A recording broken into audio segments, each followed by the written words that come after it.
Казвам се Марта Петкова, прима балерина на Софийска опера и балет и от тази година художествен ръководител на трупата, което за мен е огромна чест и голяма отговорност. Усещането, докато танцувам, е най-хубавото. Най-хубавото ми усещане, защото тогава се чувствам най-смела, най-сигурна, най-свободна. И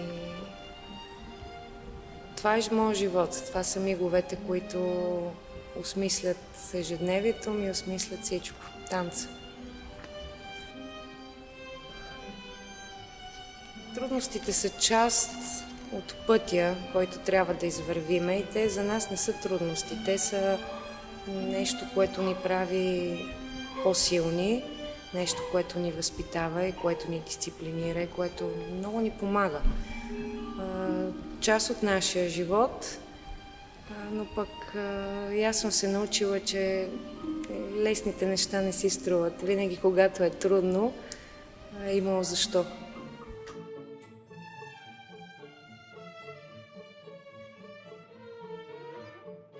Много се смеем. Ние сме един страхотен задружен колектив и усмивките са много. Те са и в залата, те са и по коридорите, те са и в съблекалните. Случват се смешни моменти на сцената.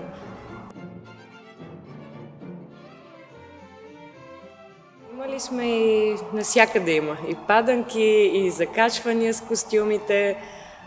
Някой път на момент изглеждат много шокиращи тези неща, но пък след време специално се събираме и ги гледаме и много се смеем.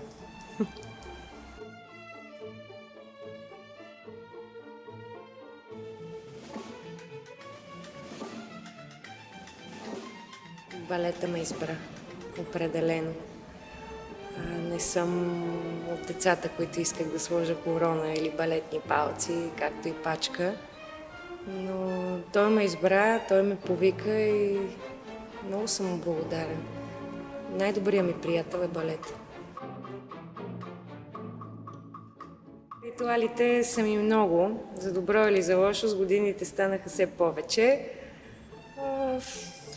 Винаги с десния крак напред, винаги чаша вода преди да тръгна, винаги с колата първо напред, винаги първо десния палец се обува, винаги се влиза на сцената от дясната страна, от първа кулиса, и те са много, но мисля, че има една такава лудост в хората на изкуството, театралните хора, емоционалните, и не е само при мен.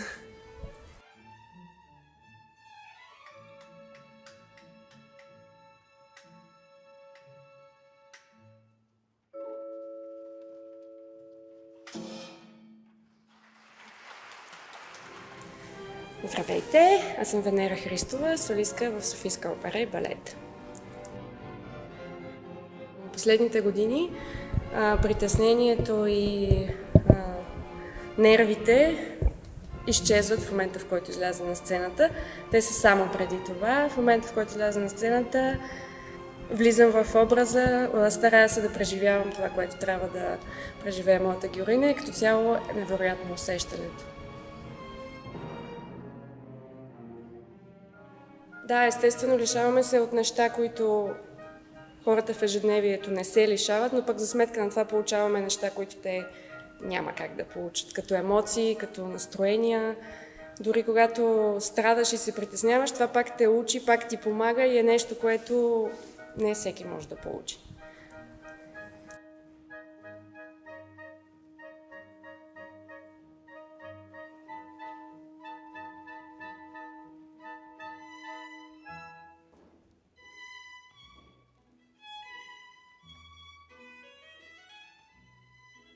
Здравейте, аз съм Никола Хаджитанов, премиер солист на Софийската опера и балет.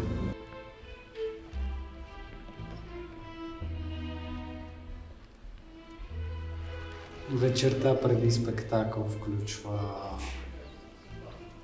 обилно ядене на спагети, колкото и странно да звучи. Сутринта е един много топъл душ с хубава закуска, примерно палачинки с шоколад или пържени филийки с захар. Така гледам да дойда по-рано в театър, около 3 часа преди спектакъл, да се настроя, да се загрея хубаво. И общо взето така на фона на другите колеги, които познавам, нямам ритуали така много задължаващи. Здравейте, казвам се Румен Бонев и съм солист балетист в Софийска опера и балет. Вече 15 години работя в театъра. Благодарение на нашето изкуство, може би само хората, които се занимават с него и наистина са вникнали по някакъв начин, разбират, че когато излезнем на спектакъл на сцената, имаме 1-2 часа, които бягаме наистина от реалността. И наистина факторите, които ни натоварват в живота нормалния, те изчезват. Може да са 2 часа, но тези 2 часа са вълшебни.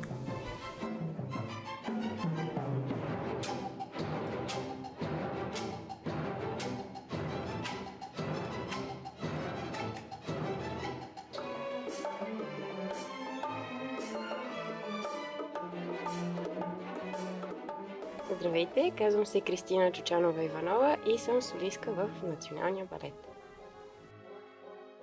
Докато танцуваш, усещаш много неща. Особено много се усеща емоцията на публиката, която естествено е предизвикана от нашата емоция. И тогава се получава една невероятна симбиоза, която пожелавам на всеки един артист да изпитва, защото това е нашия наркотик, честно казано, ако мога така да се изразя. Щастие. С една дума, щастие.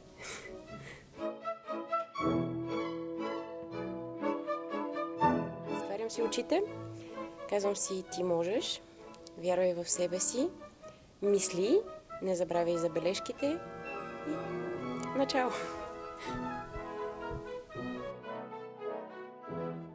Казвам се Симеон Атанасов.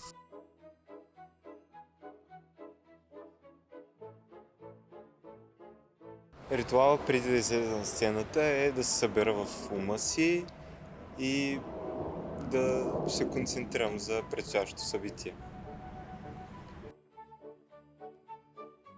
Поддържам форма с интензивен фитнес, тренировки и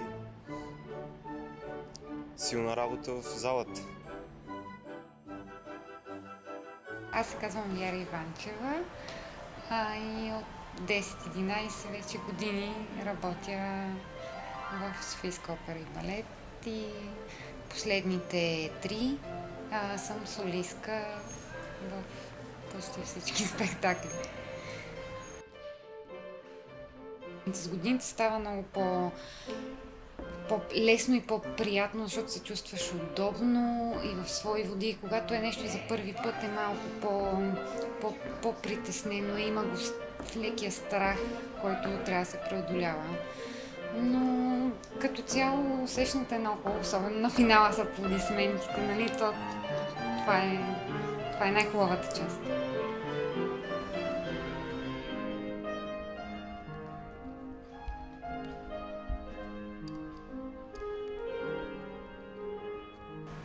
Аз съм много суеверна и кръстя се в къщи, вода си поливам преди да изляза, правя си едни и същи неща, като дойда тук. Ако някой ми е подарил, имаме традиция да ни подаряват сладки неща за на добър час, винаги си го хапвам от подареното. И така, много са. Не знам, аз толкова малка танцувам, че не съм сигурна как точно се случиха нещата. Бях на 6 години и се бях насочила към модерни танци. То не можеше, защото бях малка. Добре, балетни си никога не се преместих. Останах си там до ден днешен.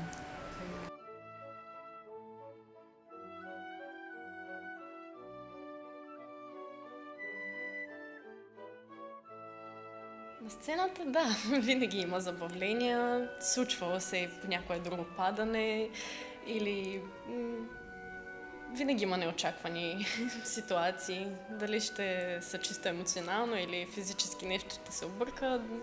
Забавляваме се определено с колегите или се засича някой поглед в по-драматичен момент и става забавно. Мога да кажа, че балета ме избра, той ме повика някакси, привлечеме с цялата си красота, богатство, дълбочина и надделя над спорта.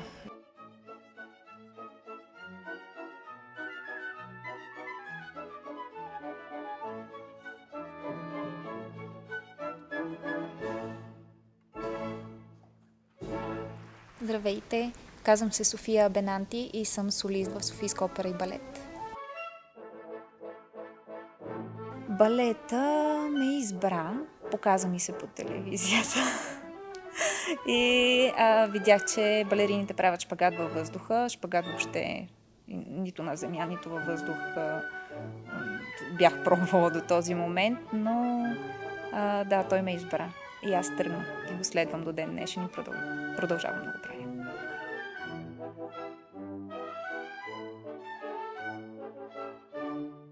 Успях да стигна до момента, в който се наслаждавам на танца си. Имаше много дълъг период, в който се притеснявах, не успявах да вляза в ролята, точно защото имам притеснение от това какво ще направя, дали ще успея технически да си направя нещата. Но имаше преломен момент в моята кариера, след травма. Изгледах много спектакли и видях, че всъщност публиката не е там да ни съди, а е за да се наслади на нашия танц. И може би от тогава вече аз се наслаждавам на своя танц и се надявам да успея да го предам на публиката. Имам си едно от задължителните ми е да си опърна чоропогашника на опаки. Това е нещо, което правя задължително и за разлика от много хора тръгвам с левия крак.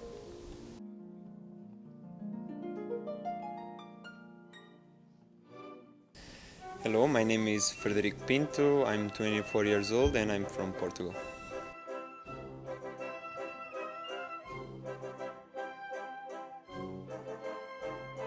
Every role has its own difficulties, and for me, I like more the classical ballets. And every role has his own personality and his own achievements. So I think for me there is no specific role that I dream of. For me it's interesting the process to get in the roles, not only one, but for me it's more the process. I have doing some friendships. I'm still new, but I've been doing some, and with the time for sure I will do much more. Аз съм Катерина Петрова и съм прима балерина на Софийска опера и балет от, мисля, че 2013 година. Балет е едно съвършенство, към което всички се стремиме. То е един стимул всеки Божи ден ти да преодоляваш себе си, да надхвърляш своите възможности и да освободиш душата си да танцува.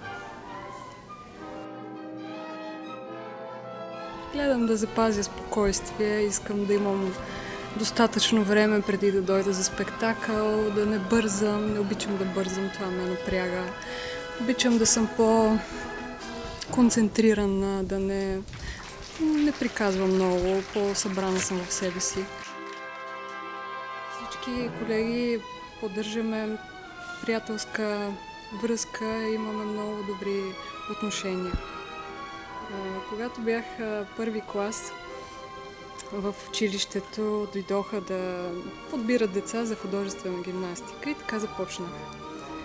Без да знам за какво иде реч. И там пък изучавахме балет класически. И госпожата, която преподаваше, сподели с родителите ми, че имам потенциал за балерина.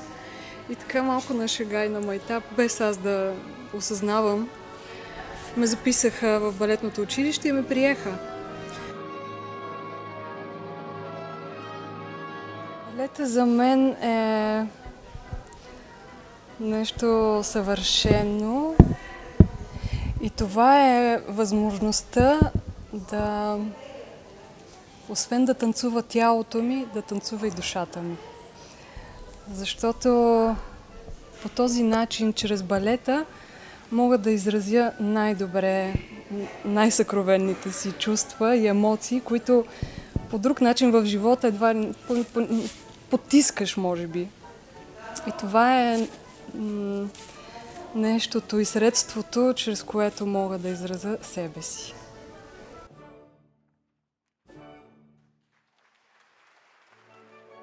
Здравейте, казвам се Цецо Иванов, премиер солист на Софийска опера и балет.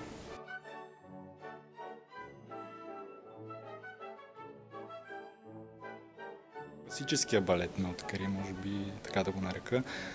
Като всяко малко дете, започващо, всяка майка и баща дава детето си в различни танцови дейности, било български танци, български народни танци, класически балет, каквито ще да било танци.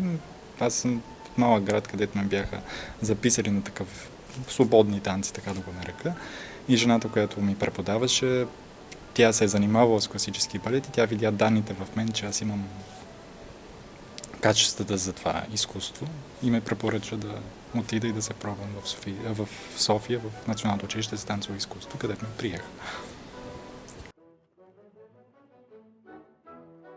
Казвам се Боряна Петрова, прима балерина от Софийска опера и балет. До цяло аз съм малко свит човек в живота, но когато излеза на сцената се чувствам много уверена, много себе си и много свободна. Не съм много суеверна, нямам нещо специално, което задължително правя преди всяко излизане на сцената. Просто се опитвам да се успокоя максимално, да се концентрирам и да се потопя в образа, който имам да изпълнявам в дадения спектакъл. Всички гледаме да сме си от полза един на друг, да си помагаме, да създаваме приятна атмосфера за работа, да няма напрежение, защото това за нас е много важно, за да върви работата напред, да сме спокойни и щастливи. Смятам, че в трупата в момента го има този баланс.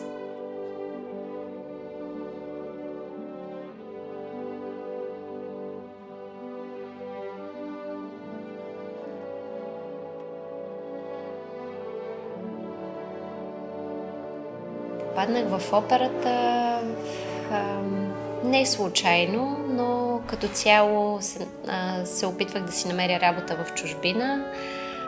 Нещата не се получиха така, както съм си ги мечтала, но не съжалявам, че попаднах тук, защото в крайна сметка съм си вкъщи, при семейство, приятели, прекрасни колеги и изтанцувах неща, за които пък винаги съм мечтала да изтанцувам.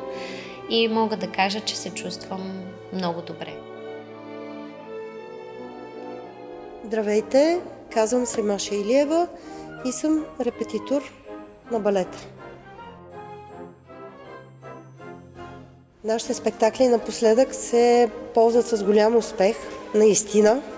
Имаме много публика и това, което се забелязва, че идват хора, които са вече постоянни на всеки балетен спектакъл. Не, че по-рано не ги е имало, но сега това е една особена, добронамерена и много наша публика, именно наша.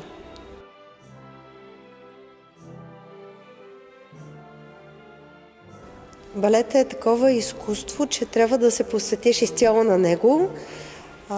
Така че наистина жертви, да, трябва да се правят жертви, тъй като всичките ние балетни артисти, преди да стана репетитор, бях прима балерина и естествено, че отдавах цялото си време на балета. И всичко, което съм правила, беше посветено на балета и естествено, че и сега продължава да бъде посветено на балета, но не по същия начин. Така че, който иска да танцува балет, трябва да се подготви за жертви. Много често ме питат, коя е любимата ми роля.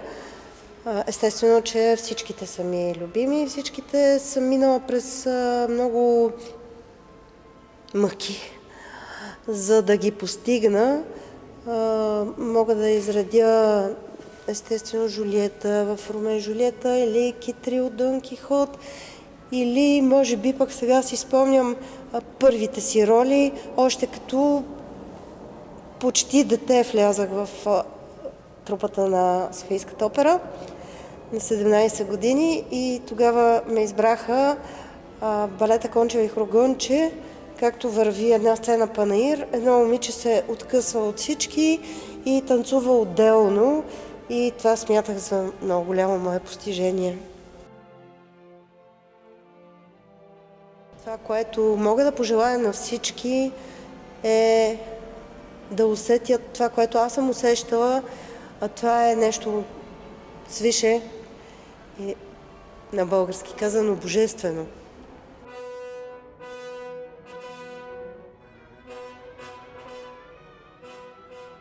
Една дума, която да обобщи балета за мен, това е любов.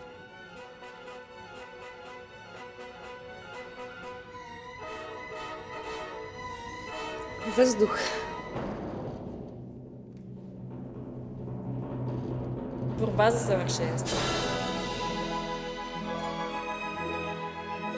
Приятел.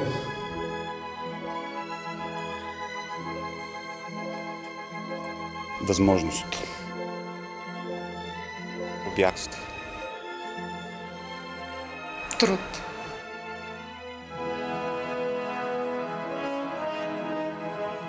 Страст. It's the lifestyle.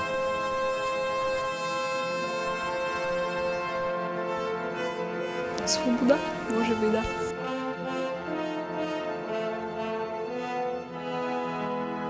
И дисциплина. За мен думата свобода.